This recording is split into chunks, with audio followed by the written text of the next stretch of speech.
Dear Patriots, before the news starts, please subscribe to our patriotic channel by clicking the subscribe button. Give us a thumbs up to this video. Don't forget to leave your opinion below in the comments section. Share the news on Facebook and Twitter so you friends see it. Thank you. Nothing was happening. So, I tweeted, Hillary takes credit for Trump's efforts to help Puerto Rico. Failed presidential candidate Hillary Clinton just tried to take credit for all of President Trump's hard work in Puerto Rico. At first the media tried to say that President Trump isn't doing anything to help Puerto Ricans. Now that he's doing so much that they can't deny it any longer, they are going to try to give credit to Hillary Clinton. Recently with the hurricanes and particularly the damage in the Virgin Islands and in Puerto Rico, I was right in the middle of our government responding to the horrible effects of the earthquakes in Haiti, so I know what we're capable of doing, said Hillary. And I waited because I thought they don't need me saying, hey, send naval assets, get the hospital ship Comfort down there, but a couple of days later nothing was happening. So, I tweeted, she said. I tweeted at the President and the Secretary of Defense and the Defense Department. And I basically implored them to send naval assets, including the hospital ship, and it took a few more days and then finally they did, she said. She went on to argue that tweeting is the best way to get a response from the President. I suppose I could go on some of the TV shows he watches, but I think tweeting helped, she said.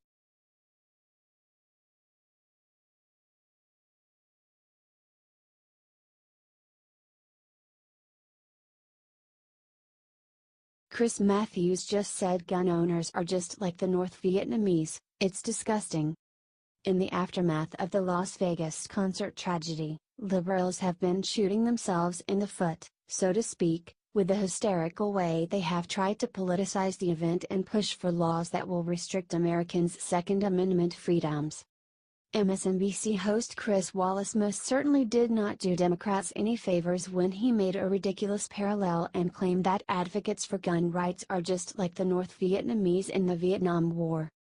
Said Matthews in a ramble to USA Today's senior political correspondent Heidi Perzabilla and the Washington Post's Eugene Robinson, we couldn't win in Vietnam because we were going to stay, they were going to stay there, and we're going to come home. He continued, the people who are for gun control get interested in something for a while, but the gun owners stay with it. They never leave it. They're the home team, and they're never going to let people touch their guns. Instead of knocking Wallace for his absurd and offensive statement, the liberal panelists agreed with Chris. Robinson went even further and said that gun owners, just like the North Vietnamese, always have the edge on intensity on that image. He added, becoming emotional, and that has been the case for years and years and years, and is certainly the case now. And looking at the national level, the federal level, this Congress and this president, I wish I could work myself up into thinking that something would happen, but I can't. I can't. Do you think liberals like Matthews are hurting their own cause by making ridiculous comments like this?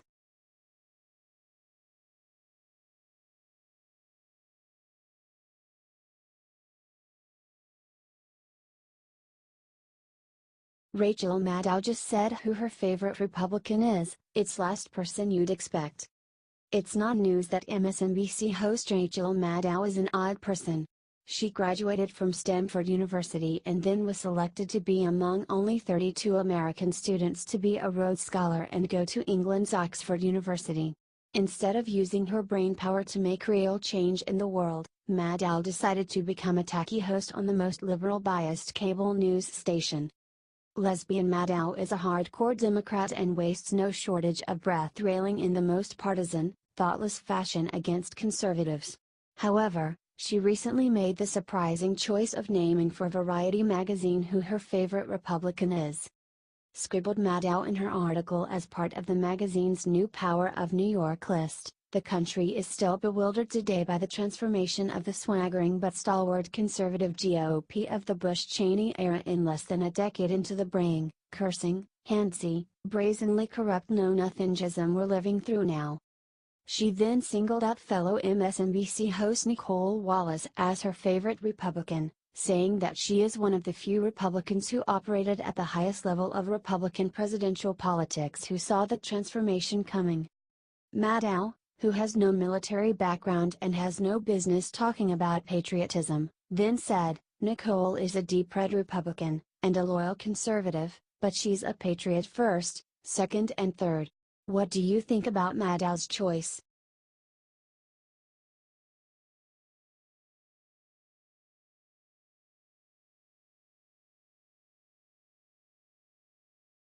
Nancy Pelosi admits that her attack on bump stocks is a slippery slope to what she really wants. Nancy Pelosi exposed what her true intentions are when it comes to gun control, and it isn't good. Democrats often try to say they don't want a full ban on guns, they just want common sense gun control laws. However, if you give them an inch, they will take a mile. There have been many liberals arguing that we need to be more like Australia, who banned guns entirely. There are going to be Republicans who resist this because they say, give the gun control people an inch and they'll try to take a mile. So how do you plan to overcome that when the truth is that you would like to go further? A reporter asked about Pelosi's call to ban bump stocks. "So what?" responded Pelosi. "They're going to say, you give them bump stock, it's going to be a slippery slope. I certainly hope so. But I don't think bump stock should be a substitute for the background check," said Pelosi. By the way, the background check is a compromise. There are many more things members want to do, and we're saying, how do we save the most lives? We save more lives with a background check, said Pelosi. Her comments are especially ironic because the Vegas shooter would have passed any background check. Why can't liberals respect our Second Amendment?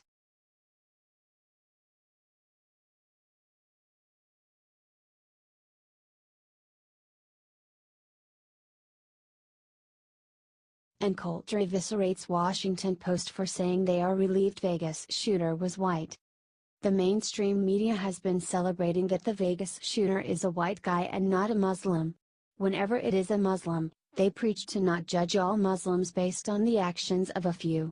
But when it is a white guy, they can attack white people as a race. The Washington Post wrote an article called "I was devastated about Las Vegas, but quietly relieved that the shooter was white. I doubt many people of color were celebrating and high-fiving each other because we didn't look like the bad guy. But I know that if the shooter has been black, the national conversation would somehow strawman its way into being about Black Lives Matter and black criminality. God help us if it had happened at a rap concert," they wrote. And Coulter slapped some sense into the media with an epic rant. The media's idea of hard-hitting investigative reporting is to taunt gun owners and white men. Making snarky political remarks is job number one of reporters. Apparently, it's also the new job description for late-night comics. As long as we're looking for jobs that Americans just won't do, maybe we could find some immigrants to tell jokes and report news, wrote Coulter.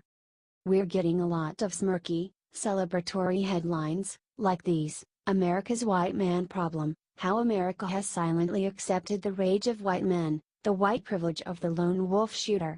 While it's great that liberals have finally found a mass murder that they don't think can be defeated with a "J Sweet Charlie" hashtag, they're either lying or they don't know what they're talking about, wrote Coulter.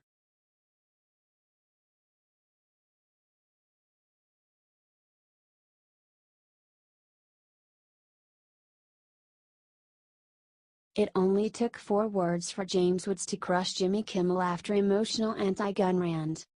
Ever since the shooting in Vegas, talk show host Jimmy Kimmel has repeatedly used his platform to insult Republicans and conservatives. Because they are more pro-Second Amendment, Kimmel accuses them of not caring about the victims and even for being responsible for the shooting. However, conservative actor James Woods was able to crush Kimmel in just 4 words. Woods posted a link to an article from Mercury News called "Jimmy Kimmel Increases Security at Show Due to Trump Supporters." Ever since the late-night show host began crusading against the effort by President Donald Trump and congressional Republicans to repeal the Affordable Care Act, there have been incidents with Trump supporters that have forced him to increase security at his show tapings, says the article. Surely not armed security? Tweeted James Woods. And that right there is the issue with Kimmel's entire argument. There are a lot of things we could do about it. But we don't, which is interesting because when someone with a beard attacks us, we tap phones, we invoke travel bans, we build walls, we take every possible precaution to make sure it doesn't happen again. But when an American buys a gun and kills other Americans, then there's nothing we can do about that, said Jimmy Kimmel on his show. They should be praying for God to forgive them for letting the gun lobby run this country, said Kimmel about Republicans.